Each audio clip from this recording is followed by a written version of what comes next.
उत्तर प्रदेश में शिक्षक भर्ती की तैयारी करने वाले सभी अभ्यर्थियों का स्वागत करता है द मास्टर, आपका अपना यूट्यूब चैनल।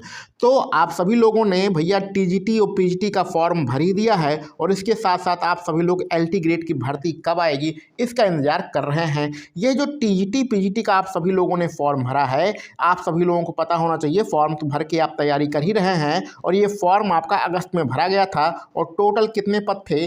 टोटल हमारे पास 4163 पदों के लिए भर्ती आई थी और फॉर्म हम लोग अगस्त से ही भरकर अब इसकी परीक्षा कब होगी इसका इंतजार कर रहे हैं। तो जैसा कि आप सभी लोगों को पता होना चाहिए, कल उत्तर प्रदेश सरकार के द्वारा एक नया विभाग बनाया गया है जिसमें बेसिक के, माध्यमिक के और जो आपके महाविद्यालय होते हैं सभी प्रकार के अध्यापकों की भर्ती के लिए एक नया आयोग बनाया गया है जिसका नाम है उत्तर प्रदेश शिक्षा सेवा आयोग। इस आयोग के द्वारा अब आपकी आगे की सारी परीक्षाओं का आयोजन कराया जाएगा, लेकिन आपके जो टीजीटी और पीजीटी का फॉर्म है वो तो अगस्त में ही भरा गया है, तो इसका पेपर कैसे होगा? तो यहाँ पर बहुत सारे अभ्यर्थी पूछते हैं कि इसका पेपर पुराना आयोग कराएगा कि नया आयोग कराएगा। तो भैया जो आपका पुराना माध्यमिक आयोग है उसको शिफ्ट करके लखनऊ ट्रांसफ़र किया जा रहा है, यानी कि वह आयोग अब किसी भी प्रकार का पेपर नहीं कराएगा। आपका जो नया आयोग बनाया गया है वही आपका पेपर कराएगा।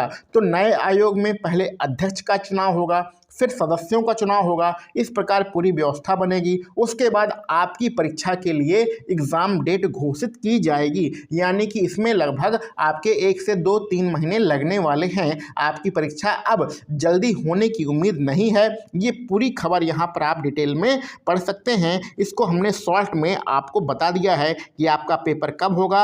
आपका पेपर भैया कम से कम 2 से 3 महीने के बाद ही होगा, क्योंकि पहले आयोग में अध्यक्ष का चुनाव हो जाएगा, सदस्यों का चुनाव हो जाए, तब वो आपके पेपर करा पाएंगे। तो नए जो आयोग है उसी के द्वारा आपका पेपर होना है। यहाँ पर ये सारी बातें आपको क्लियर हो चुकी हैं। ये पूरा डिटेल में आप सभी चीज़ें यहाँ पर आप पढ़ सकते हैं। और इसी प्रकार से जो असिस्टेंट प्रोफेसर के पद हैं 1017 पद, उनके लिए जो भर्ती प्रक्रिया है वो अगस्त से चालू है, तो उसकी भी तिथि की घोषणा आयोग जो करेगा और ये जो नया आयोग है यही सब करने वाला है। तो आपका अब पुराने यानी उत्तर प्रदेश माध्यमिक शिक्षा सेवा चयन बोर्ड से आपका कोई मतलब नहीं है, नए आयोग से ही आपका पूरा मतलब है। यही नया आयोग आपका एग्ज़ाम डेट डिक्लेयर करेगा। ये जो पूरा पेपर की कटिंग है इसको टेलीग्राम चैनल पर दे दिया गया है, वहाँ से जाकर आप इसको डिटेल में पढ़ सकते हैं। इसका जो सार था इसको संक्षिप्त रूप से हमने इसमें क्या लिखा है वो आपको बता दिया है। और जो आपका पुराना आयोग था वो भी भैया कम निकम्मा नहीं था। उसके जो हमारे अध्यक्ष महोदय थे वो आपके अध्यक्ष महोदय भी आपके अप्रैल में रिटायर हो रहे थे और उसके साथ साथ अभी भी 10 सदस्यों की कमी थी। जो टोटल रिक्त पद थे सदस्यों के वो 10 पद रिक्त थे और अध्यक्ष महोदय भी अप्रैल में रिटायर हो रहे थे।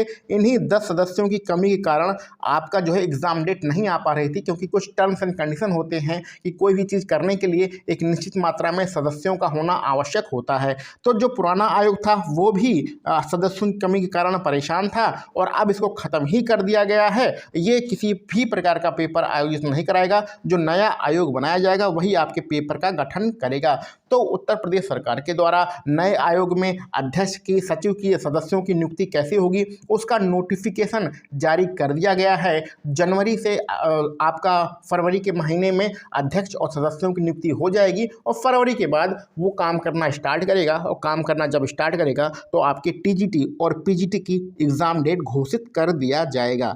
ठीक है, तो अब आप लोग परेशान मत होइए। टीजीटी पीटी का पेपर कब होगा? तो भैया मार्च से पहले आपका पेपर होने वाला नहीं है। 3 महीने यानी मार्च से पहले आपका पेपर होने वाला नहीं है। इसके बारे में आपकी क्या राय है? आप क्या सोचते हैं, क्या समझते हैं? उसको सारी चीज़ों को कमेंट बॉक्स में ज़रूर लिखिएगा।